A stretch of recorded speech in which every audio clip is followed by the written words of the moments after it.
Este prédio, situado na Praça Pedro Américo, no centro de João Pessoa, é o quartel do 1º Batalhão da Polícia Militar da Paraíba. Este imóvel, durante muitos anos, sediou o comando geral desta corporação. Nesta sala estava instalado o gabinete do comandante.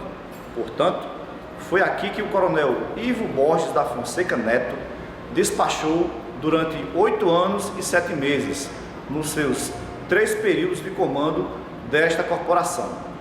O coronel Ivo Borges foi o oficial do Exército que comandou a PM da Paraíba por mais tempo. Ivo Borges da Fonseca Neto, paraibano, nascido em 16 de julho de 1910, ingressou na Academia Militar de Realengo em 28 de abril de 1938, concluindo o curso em 22 de dezembro de 1932. Nos 2 anos seguintes, Ivo foi sucessivamente 2º e 1º tenente. Ivo Borges prestou serviço no 21º e 22º Batalhão de Caçadores e ainda no 15º Batalhão de Infantaria sediado em João Pessoa. Promovido no dia 24 de maio de 1940, nesse posto, Ivo Borges foi comissionado coronel e comandou a Polícia Militar da Paraíba 2 vezes, de 13 de fevereiro de 1943 a 6 de dezembro de 1945, e de 8 de abril de 1946 a 7 de fevereiro de 1947. Esses 2 períodos totalizam 3 anos e 7 meses de comando. Em 25 de dezembro de 1949, Ivo Borges foi promovido a major e, nesse posto, voltou ao comando da Polícia Militar da Paraíba, comissionado como coronel no dia 2 de março de 1951. No governo de José Américo de Almeida, permanecendo nessa função até 27 de fevereiro de 1956, quando terminou o governo de José Américo.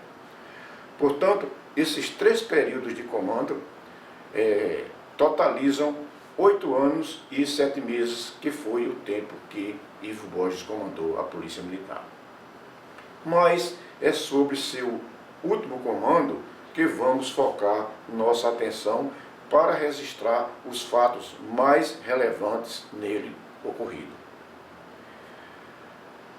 No início desse governo, no início do comando, Ivo Borges enfrentou graves problemas políticos no interior da corporação.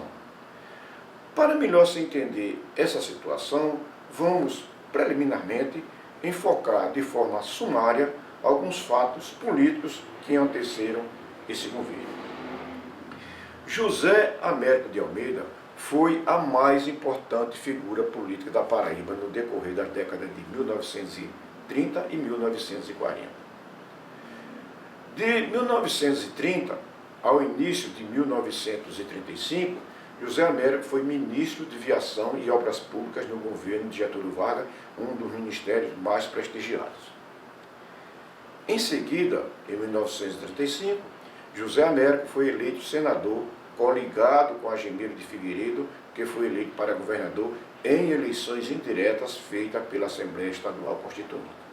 Em 1937, José Américo lançou-se pré-candidato a presidente da República com amplas possibilidades de vitórias. As eleições seriam no início de 1938, mas Getúlio deu o golpe de Estado, instalando o Estado Novo em novembro de 1937 e voltamos à ditadura. A essa altura, José Américo já tinha sido nomeado ministro do Tribunal de Contas da União, onde permaneceu até 1947. Com o início da redemocratização do país, em 1945, José Américo fundou a União Democrática Nacional, UDN, juntamente com João Agripino e Hernani Sátiro, políticos de projeção e que depois governaram o Estado. Nesse partido, em 1947, José Américo foi eleito senador juntamente com Oswaldo Trigueiro, do mesmo partido que foi eleito governador. A disputa foi com o Partido Social Democrático, o PSD. Pouco depois de eleito, José Américo deixou a UDN e fundou o Partido Libertador, PL, que se coligou com o Partido Social Democrático, ferrenho adversário da UDN. Nessas condições, em 1950, José Américo disputou o governo do Estado contra Agimiro de Figueiredo, seu antigo aliado, que era da UDN. Todas essas mudanças políticas acirraram os ânimos entre os partidários. Essa agitação política também atingiu a Polícia Militar, onde se formaram grupos aliados de diferentes partidos, em particular da UDN e do PSD. Oswaldo Trigueiro tinha se afastado do governo para ser candidato a deputado federal. Por essa razão, o vice-governador José Tagino, também da UDN, assumiu o governo. Nesse agitado clima político, foram realizadas as eleições de 1950, que foram uma das mais violentas na história política da Paraíba. Por exemplo, em Campina Grande, na Praça da Bandeira, no dia 9 de julho de 1950, houve um conflito entre partidários da UDN com partidários do PSD e o policiamento precisou intervir. Desse confronto, resultaram 3 pessoas mortas e 20 feridas. A maior parte das vítimas eram do PSD. 11 policiais militares foram apontados como responsáveis pelos crimes. A apuração desses fatos foi feita por um promotor de justiça e se prolongou por 7 meses. Só no dia 2 de março de 1951, no começo do governo de José Américo, foram decretadas as prisões preventivas em regime de isolamento de 4 oficiais e 7 praças, acusados do que ficou conhecido como a chacina da Praça da Bandeira. Foi nessa data, 2 de março de 1951, que Ivo Borges assumiu o comando da PM, recebendo a função do tenente-coronel José Maurício da Costa, oficial da própria Polícia Militar. O recolhimento dos policiais ocorreu na madrugada do dia seguinte. O clima na PM ficou muito tenso. Na véspera de assumir o comando, Ivo Borges concedeu uma entrevista na qual afirmou que iria combater os problemas políticos partidários no interior da Polícia Militar, custasse o que custasse. Essas prisões dos oficiais e praças duraram 90 dias, quando foram revogadas através de habeas corpus concedido pelo STF. Depois, todos esses policiais foram julgados e absolvidos. Ainda referente a problemas políticos durante esse comando, ocorreram diversos casos de expulsões e aplicação de severas punições disciplinares. Dessa forma, as tensões políticas no âmbito interno da corporação foram se dissipando, de maneira que as eleições para prefeito ocorridas em 1951 e as de senador em 1954 transcorreram sem anormalidades. Só nas eleições de 1960, essas questões voltaram à tona na corporação, o que será oportunamente registrado. Além de conduzir as questões disciplinares com pulso forte, principalmente as referentes a questões políticas, Ivo Borges desenvolveu importantes ações administrativas, algumas das quais vamos registrar aqui de forma sintética. Uma das maiores preocupações desse comando foi com a melhoria do serviço de saúde. Em 1942, o governo Rui Carneiro foi criado um hospital para a Polícia Militar do Estado da Paraíba, em um prédio que funcionava anexo ao Hospital Santa Isabel, também aqui na capital paraibana. A iniciativa para esse evento foi do coronel do Exército Brasileiro, Anacleto Tavares, que na ocasião era o comandante-geral da corporação. Porém, as condições de funcionamento desse hospital eram muito precárias, o que levou os comandantes que sucederam o coronel Anacleto Tavares a buscarem, de fato, melhorias desses serviços junto ao governador do estado. O coronel também do Exército Brasileiro, Ivo Borges da Fonseca, foi um dos comandantes que mais contribuíram para a obtenção desses melhoramentos. Nesse comando, que durou de 1951 a 1956, foi ampliado o quadro de saúde com a efetivação dos concursos para tenente médicos e sargentos enfermeiros. Foram também criados 2 ambulatórios médicos, um ao anexo do Hospital Santa Isabel e o outro lá nas dependências do 2º Batalhão em Campina Grande, Rainha da Borborema. Esses ambulatórios atendiam com exclusividade todos os policiais militares da corporação e seus respectivos familiares. Também foram criadas ainda, durante o comando do coronel Ivo, as condições legais para a promoção do pessoal do quadro de saúde e implantada uma gratificação especial para todos aqueles profissionais da época, o que hoje equivale à gratificação de insalubridade. O coronel Ivo Borges realmente foi um grande benfeitor do Serviço de Saúde da Polícia Militar do Estado da Paraíba. Objetivando fortalecer a fé cristã, o comandante criou o Serviço de Assistência Religiosa e o cônego José Trigueiro de Brito foi nomeado capelão. Nos anos de 1951 a 1956, tivemos como comandante-geral da Polícia Militar da Paraíba o coronel Ivo Borges da Fonseca. Neste período, em sintonia com o governo do Estado à época, foi criada pela Lei 892/53 a Capelania Militar do Estado. Tivemos como primeiro capelão, com patente de capitão, o cônego José Trigueiro de Brito.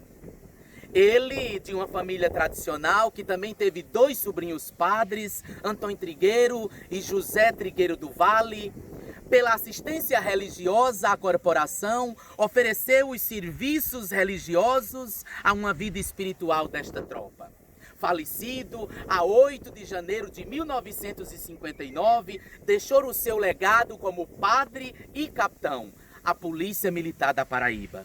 Que Deus sempre abençoe os trabalhos que a Polícia Militar do Estado tem oferecido a favor da nossa gente e do povo paraibano, numa relação humana, espiritual, social e profícua, em tudo aquilo que a polícia tem feito para salvar vidas. As oficinas que produziam fardamentos e equipamentos para a corporação foram ampliadas. Para preencher vagas no quadro e melhorar a capacidade de produção, foram feitos concursos de artistas. Ainda com esse objetivo, foram adquiridas novas e modernas máquinas para essas oficinas. A Caixa Beneficente custeava parte das despesas que os sócios tinham com o advogado, mas essa ajuda não alcançava a maioria dos policiais. Para atenuar esse problema, o comando conseguiu, junto ao governo, a contratação de um assistente jurídico para acompanhar os processos resultantes das ações dos policiais em serviço, o que foi um grande benefício para a corporação. No início da década de 1950, as cidades de João Pessoa e Campina Grande começavam a apresentar problemas no trânsito, que exigiam o controle do fluxo de veículos. Por essa razão, foram criados grupos de policiais para atuar nos semáforos de controle manual que foram instalados nessa cidade. Posteriormente, esse trabalho passou a ser feito pela Guarda Civil. O Corpo de Bombeiro teve especial atenção desse comando. Foi construído um quartel em Campina Grande e ali instalada uma companhia de bombeiros. Esse quartel foi inaugurado no dia 6 de setembro de 1953. Na mesma época, foram adquiridas viaturas e equipamentos de combate a incêndio e de salvamento. Abre os estar de parabéns por esse resgate histórico ao Ivo Borges, ao comandante Ivo Borges, por todos os atos concretos que ele teve ao longo de sua gestão. Citamos como exemplo um fato de um caminhão de 1953, chamado Ford F8 turbo a gasolina, ele discutindo uma realidade até então desconhecida pela maioria dos componentes da corporação.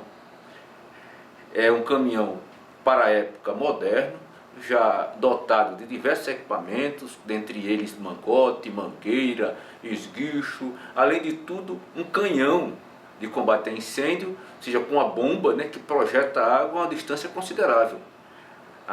Para se ter um exemplo desse avanço para o Corpo Bombeiro na época, Minas Gerais, com todo o poder, com toda a imponência, veio ter uma viatura similar no mesmo período, na década de 50. Então, observando as devidas proporções tecnológicas, é algo do mais moderno que pode existir, que poderia existir na atualidade.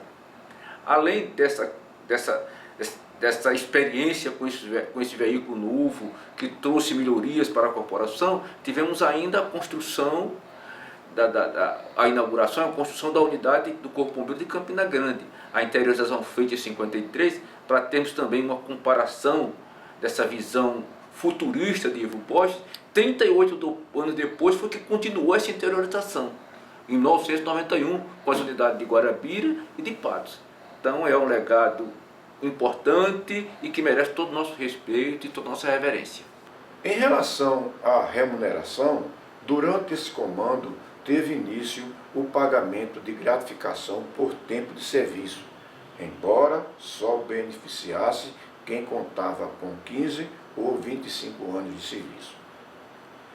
Ainda relativo à remuneração, foi concedido um benefício especial para os policiais que tinham se reformado antes de 1930, reparando uma grande injustiça.